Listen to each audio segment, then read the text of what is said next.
Hello everyone and welcome back to Let's Play Ys 2 Chronicles Plus. In the last part we continued our way through Solomon's Shrine once again, finding our way deeper into its subterranean canals and all that, and now we're on the palace grounds now that we've teleported away from the giant spider boss fight. Now you can head north, and I think you will continue plot slightly if you go that way, but to continue the most plot at once, we want to head to the southwest away from what is technically the area Keith told us to go to last time. Plus, it's just beneficial to do this in the case you're running low on HP for reasons. Welcome to the Goddess's Palace. This is now the last fast travel point in the game. We are the Goddesses of Ys. Please, come forward.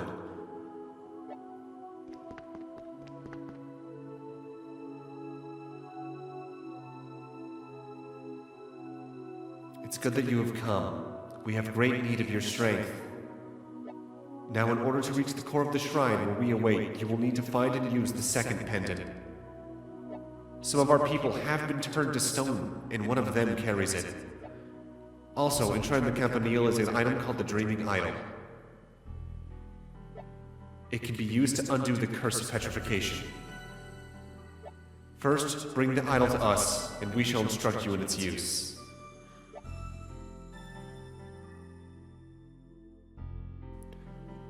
Both now, the next time we come here for plot, and anytime you need to for healing, this is now a free healing point, just like Reg's Well and Manoa's house. And I think it might technically be the fastest way to get back in and out of the action moving forward in case you want to do any kind of grinding or otherwise. Speaking of which, the enemies just outside of the Goddess's Palace, I have now grinded up the entries for. And if you've done that, you've technically encountered every enemy in the game. The only ones we're missing at this point are the blue enemies that I talked about earlier that I missed during the gameplay until later, and technically the Zerots, because we can't actively kill them until we have all the ultimate equipment. Now, I have always seen that cutscene before going into the next set of events, so I think you actively do have to, but I could be completely wrong about that because naturally I just go south and west first whenever I do exploration, thanks to Metroid teaching me to go the directions people don't immediately think of first. Make sure you got your healing items ready, because it's time for our next boss fight. A red-haired swordsman. You're the one who's been making our lives a living hell, are you not? My name is Zava. Son of men, you must be taught your place, and I assure you the lesson will be a long and painful one. Offer yourself up to me. I will drink your blood. I will feast on your flesh. Dance for me. Dance the waltz of death. Dance the lambada of demise. So, red-haired swordsman, let's see what you can do. Zava starts off a little unorthodox compared to most boss fights in that she just kind of stands there in the middle of the screen, not moving, firing the occasional bullet at you. Your main targets to start are the Zava Knights now they've transformed into bats. They each take up a chunk of her health bar, and they'll move around randomly, effectively, firing barrages of bullets at you over time. They don't have much health on their own, but it's worth noting all the same. And then she spawns more of them, and then you repeat that for half her health bar, 3/4, somewhere in that range. It can get to be a lot on screen at once. In fact, I do recall dying to this boss fight several times in my first playthrough, especially because I was a lower level. But this is also where you can put the Falcon Idol we just obtained at the end of the last part to good effect. As you can see, it really does generate a lot of homing bullets that home really good when you fire your fire magic now. It is amazing. I think you need to use magic on the bats, but that's because I try to avoid them so much because of the rate of their projectile firing that I'm actually not sure if I've ever actively done damage to one just doing bump combat into it.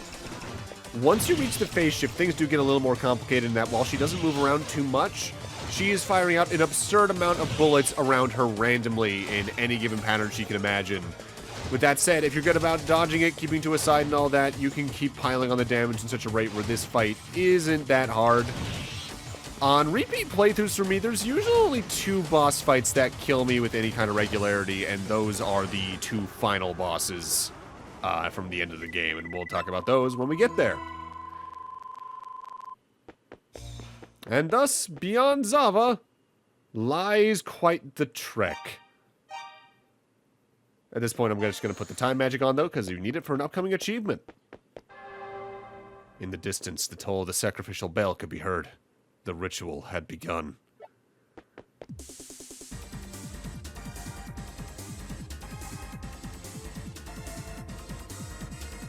Stay away! There's no reason for you to die as well! There's no way for you to save me. Please, you must flee this place! Get away while you can!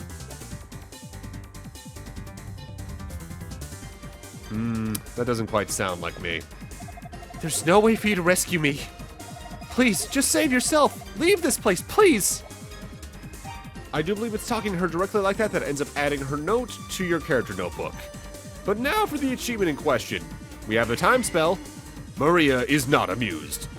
By using the time spell in front of her, because you know she's on a time limit before she gets killed, you get an achievement. I think that's kind of funny that they thought about that.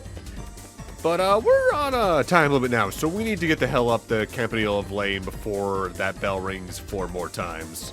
It is a long, long trek, though. I would compare it in some regards to the section from the end of Minish Cap. If you know, you know. The bell rang a second time. That might look interesting over there. We can't do anything about that yet. We will be able to shortly, though. Just keep in mind that barrier on our way back down. The bell rang a third time. Oh, this is gonna be close. Won't lie, though, this is one of my favorite songs in the game. It's just so tense. The bell tolled for a 4th time. Only 1 remained. Such a brave warrior you are, Adol. I am truly impressed that you've made it to this lofty height. I suppose I shall do you the favor of explaining to you the ritual you're about to witness. The ancestral priests of this land lived over 700 years ago, but their descendants still reside in Ease today. The intent of this ritual is to root out and exterminate them. For you see, the priest's progeny are sickeningly heroic. Those of priestly blood are the most likely to come rushing in, brandishing a righteous indignation. Or perhaps we'll simply get lucky and the priest's descendants will be among the sacrificial victims themselves. In any event, those of priestly descent must be killed. Thus, our orders are to cut down all who enter these halls. I believe you understand, then. Now, the bell has tolled 4 times. And this last shall be the sweetest.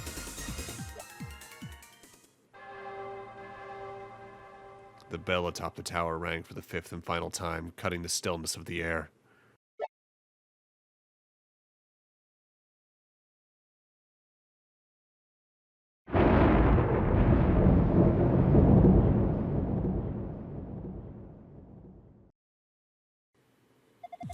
All you can do is reflect upon your own inadequacies, your utter powerlessness.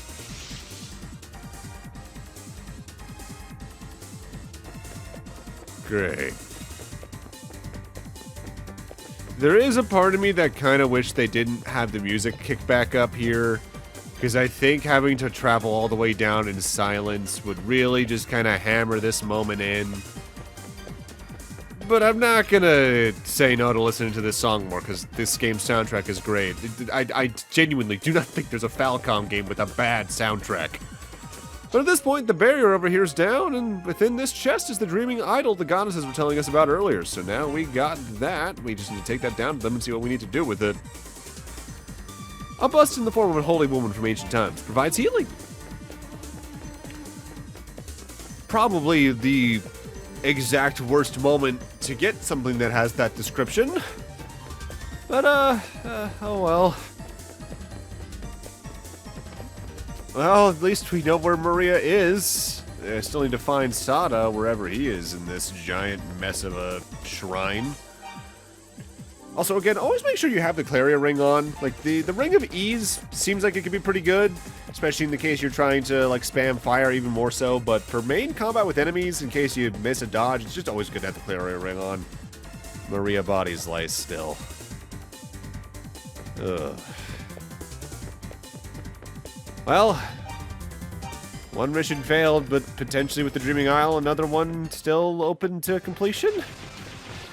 Oh, also, just in case people have questions about this, that always happens. I said it's like the section from Minish Cap, if you know, you know, and narratively it is, but whereas that section is actually timed, running up there, the bell's always told the exact same points. It is not an actual timer, it's just a narrative tension moment, and it leads to our failure. Great. Just great.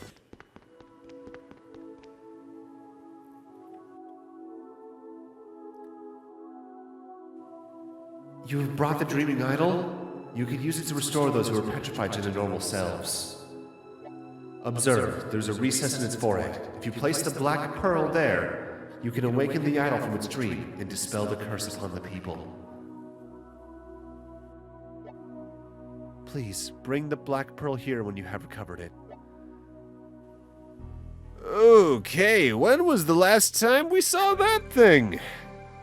Well, actually, if we think about it, it was when we gave it to Tarf to free him from the jail cell. And we know exactly where Tarf is right now. He's over at Hadad's house, so I guess let's go check with him. In fact, fun little thing, if you had paid attention when we were escorting Tarf back to the Colony of Lava after rescuing him, the Black Pearl was actually on his equipment list. What's wrong, mister? Huh? Black Pearl? Aren't pearls usually white? Oh, is that what you call that stone you gave me when you got me out of that cave? In that case, I have it, I have it right here-ish. Or not? Ah, crap, there's a hole in my pocket.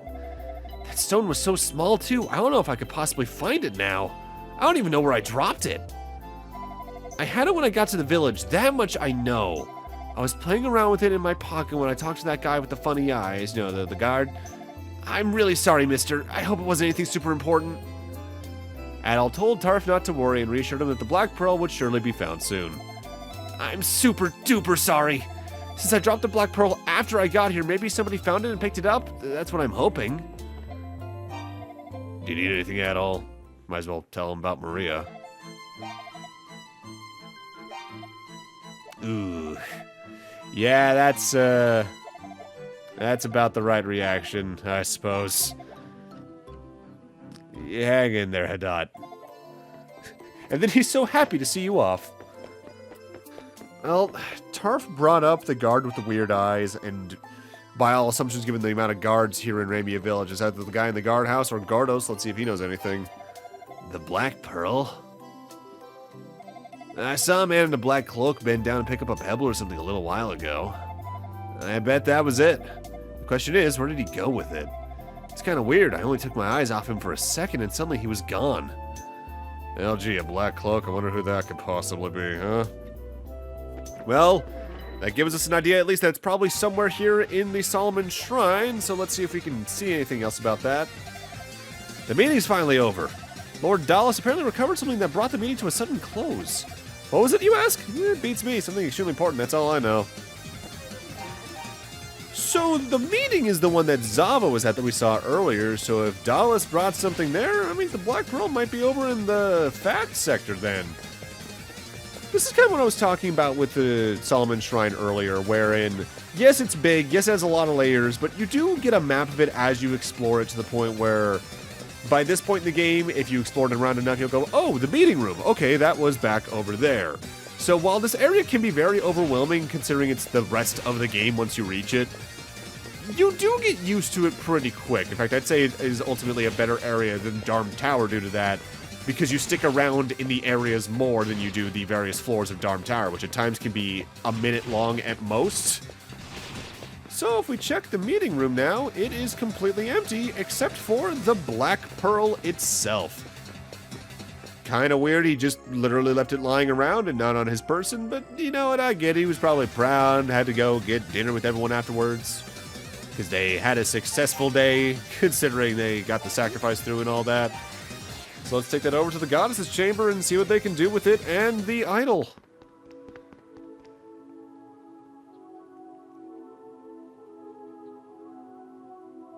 As the black pearl was set within the dreaming idol, a faint glimmer emerged from its darkened depths. Break the curse of our people. Travel to the top of the campanile and raise the idol toward the heavens to undo the spell of petrification.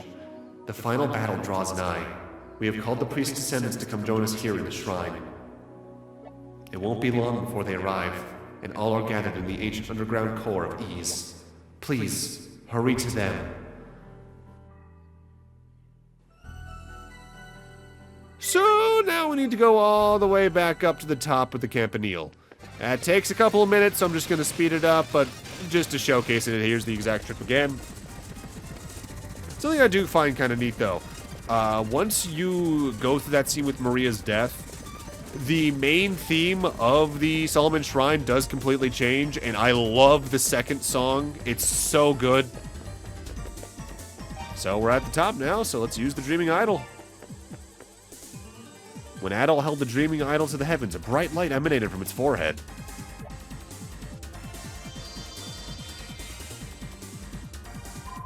And we get experience for doing that, and hey, I'll take that level up. Damn near 2 of them. So, the Dreaming Idol's been used, and seemingly petrification's been cleared, so let's check the runaway hideout. Hello, are people unpetrified? Yes, they are. Oh, air, delicious air. I work with stone for a living, and let me tell you, getting turned into it is a much less rewarding experience. But that aside, we're saved. You did it. You saved us all. I knew you'd pull through. I was keeping my ears open while we were being taken away. From what I overheard, the demons are coming from the Ease core, which is even deeper underground than the canal. When I was being held in the bell tower, I looked outside and realized I could see the world below. Could it be? Is Ease returning to the surface? When I came to, Lilia was gone. I wonder where she could have gotten off to. This place is teeming with demons. It's not safe for her to be here alone. May the goddesses keep her safe and deliver her back into our care. Thank you for saving us. That friendly demon named Keith told me. Well, he said someone else in the shrine was also turned to stone just as we were. I would wager he's been changed back as well. Oh, hey, speaking of the devil, hey, Keith. Ah, a demon! We're doomed! Oh, wait, false alarm, it's Keith. Adol, this is the man who helped us in the bell tower. Take care. I'm going on ahead. It's a wing! We can use that to get everyone safely back to the village. Alright, we can go home. You're a real lifesaver. Don't worry, we won't get in your way. We're going to head back to the village. Thank you so much, Adol. If only Lilia were here, things would be perfect. Adol swore that he would find Lilia. Understood. I'll leave her up to you then. Oh, that reminds me, I picked this up before I was captured. I found it in the old abandoned Rastini mine. No clue what it was doing down there. I think the area where I got it was called, I want to say the Sacred District of Toll? Something like that. We'd never entered it before, but it seemed like we were being guided there somehow, so we left ourselves to fate. You may need it in your battles, Adol. You should take it with you. And thus we get the gold pendant, and because of the silver pendant, we know exactly where to use that. Anyway, I'll see you later, Adol. You can do this. I know you can. I believe in you.